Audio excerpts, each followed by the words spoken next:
आज मुझे बहुत बड़ा दुख हुआ है और मुझे देखकर आश्चर्य होता है कि जहां को प्रभु दारुण दुख देई ताकि मति पहले हर ले। ये तय बात हो गई कि भारतीय जनता पार्टी के नेताओं को और बीजेपी को सबको दारुण दुख बड़ा मिलने वाला है। जिस घट में राम बसते हैं, पूरे ब्रह्मांड के नियंता राम है, पूरे ब्रह्मांड में सब कुछ राम की मर्जी से होता है। जिन राम के नाम से पत्थर तैर गए, आज उन राम के लिए बीजेपी के लोग, बीजेपी के नेता गुलाब चंद जी कटारिया, मुझे तो आश्चर्य है कि इनका मानसिक संतुलन बिगड़ गया है। वो कह रहे हैं कि भाजपा नहीं होती तो भगवान राम समुद्र में होते। इससे बड़ा पाप कुछ नहीं हो सकता। जो हालात जिस तरह से क्रिएट हो रहे हैं पूरे देश में और बीजेपी के नेताओं का मानसिक संतुलन बिगड़ा है, इससे स्पष्ट हो गया है कि भगवान ही नहीं इनकी मति हटी और इनके घर में दारू दुख आने वाला है।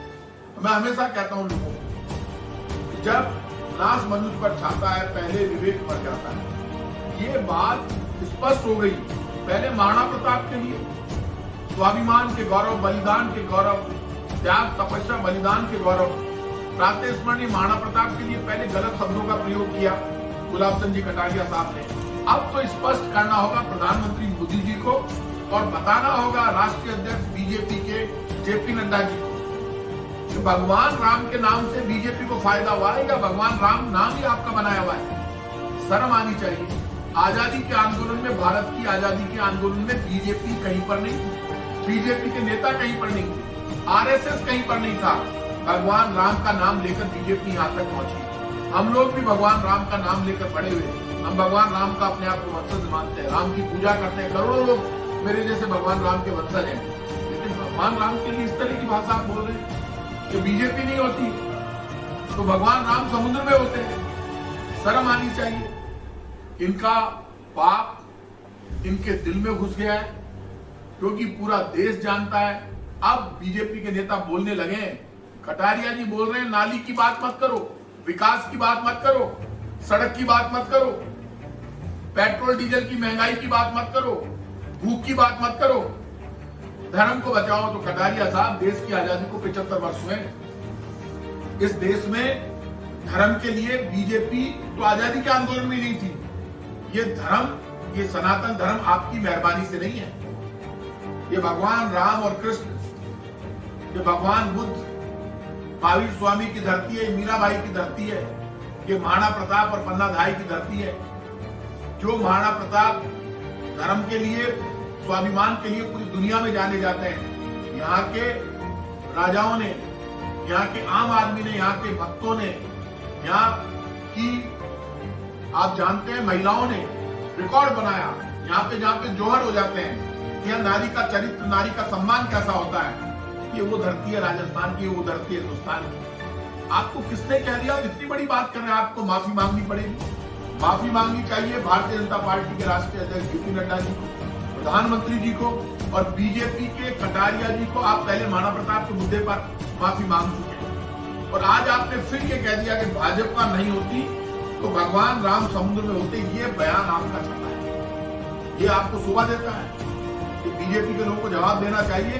भगवान राम सब पार्टियों से बड़े हैं, सबसे बड़े हम भगवान राम से मांगते हैं। हमारी जो भी औकात है, हम दुनिया में आए भगवान की मर्जी से सब कुछ होता है, राम जी की मर्जी से सब कुछ होता है और आप इस तरह की बात कर रहे हैं। इसलिए मैं इतना कहूंगा कि जो बात भारतीय जनता पार्टी कर रही है, मैंने पहले भी कहा, मैं फिर खुलकर कह रहा हूं कि जहां को प्रभु दारुण दुख दे कहां की मति पहले हर ले। जो हालात क्रिएट हुए इसमें ये बात तय हो गई, इनको दारुण दुख मिलने वाला है। बीजेपी के नेताओं की, बीजेपी पार्टी की इनकी मति हर ली है, इसलिए ये इस तरह की बयानबाजी करते हैं, बड़ी बड़ी बातें करते हैं। मैं उम्मीद करता हूं, सब लोगों से रिक्वेस्ट करूंगा, जो लोग भगवान राम से अपने आप को बड़ा समझते हैं, जो भगवान कृष्ण से बड़ा समझते हैं, जो देश के आजादी के सिपाहियों से अपने आप को बड़ा समझते हैं, जो देश की आजादी के आंदोलन से अपने आप को बड़ा समझते हैं, जो देश के इतिहास से बड़ा समझते हैं, जो महाराणा प्रताप से खुद को बड़ा समझते हैं, ऐसे बीजेपी के नेताओं को सबक सिखाने का वक्त आ गया है। आज इन्होंने हमारे भगवान राम के लिए जो भाषा प्रयोग की है कि भाजपा नहीं होती तो भगवान राम समुद्र में होते। मैं आज कह रहा हूं भगवान राम का नाम नहीं होता तो ये भाजपा खुद समुद्र में डूबी होती, भाजपा का नाम ही नहीं होता। अरे राम का नाम लेकर तुम यहां तक पहुंचे हो। भगवान राम के नाम से तो पत्थर तैर जाते हैं। जो बीजेपी की तो औकात ही क्या है, तो बीजेपी को तो मौका मिलना ही था। भगवान के राम से आप यहां तक आए, और आपको इतना घमंड नहीं करना चाहिए। ये जो राम मंदिर बन रहा है भारतीय जनता पार्टी की मेहरबानी से नहीं बन रहा है। बीजेपी के लोगों कान खोल के सुन लो, भगवान राम और राम राज्य की कल्पना आज से नहीं है, बरसों से है। भगवान राम की जिस दिन इच्छा थी उस दिन सुप्रीम कोर्ट ने फैसला दिया। बीजेपी वाले बता दे भगवान राम का मंदिर ये बना रहे हैं। भगवान राम के मंदिर का फैसला सुप्रीम कोर्ट ने किया। जिस दिन भगवान राम चाहते थे उसी दिन फैसला आया। भगवान राम चाहते थे हिंदू, मुसलमान, सिख, ईसाई, जैन, बौद्ध, हर जाति धर्म के व्यक्ति की सुप्रीम कोर्ट में, आपको पता है, केस लगे हुए थे। उस केस में डिस्कस हुआ। भगवान राम चाहते थे, सब लोग एफिडेविट, सबने एफिडेविट दिए कि सुप्रीम कोर्ट जो फैसला देगा राम मंदिर का वो मंजूर होगा। यही कारण है कि सुप्रीम कोर्ट का जब फैसला आया तो देश में सब लोगों ने खुशियां मनाई। हिंदू, मुसलमान, सिख, ईसाई सब खुश हो गए। सबने कहा भगवान राम के मंदिर का फैसला सुप्रीम कोर्ट ने दिया है, इसलिए हम सब सम्मान करते हैं। आज भगवान राम का मंदिर वह बनने जा रहा है, आपकी मेहरबानी से नहीं बन रहा है। आप तो चंदा इकट्ठा करने का काम जरूर करें, लेकिन भगवान राम के मंदिर का फैसला राम जी की इच्छा थी कि सुप्रीम कोर्ट करे, इसलिए सुप्रीम कोर्ट ने किया। क्योंकि न्याय के देवता ही तो भगवान राम है। राम राज्य की कल्पना ही तो न्याय है। जो जस्टिस करता है, जो न्याय करता है, वही भगवान राम है। और उन्होंने वो फैसला सुप्रीम कोर्ट से करवाया, आप बीजेपी वालों से नहीं कराया। और बीजेपी वाले आज इतनी बड़ी बड़ी घमंड की भाषा बोल रहे। भगवान राम के मंदिर के ताले राजीव गांधी जी के समय पर खुले, लेकिन कांग्रेस के किसी नेता ने तो ये नहीं कहा। हम जानते हैं भगवान राम का ही चमत्कार होता है, जो भगवान राम चाहते हैं वही होता है। इसलिए आप इतना घमंड कर रहे हैं। राम का नाम लीजिए, राम की सेवा कीजिए, राम की भक्ति कीजिए, राम का नाम लेकर राजनीति कीजिए, वहां तक ठीक है। लेकिन आप ये नहीं कह सकते कि भगवान राम समुद्र में होते यदि बीजेपी नहीं होती। मैं आज कह रहा हूं बीजेपी का ये घमंड बीजेपी का कारण बनेगा। केंद्र में इनकी जो सीटें आई है, इनका घमंड इनको खत्म कर देगा।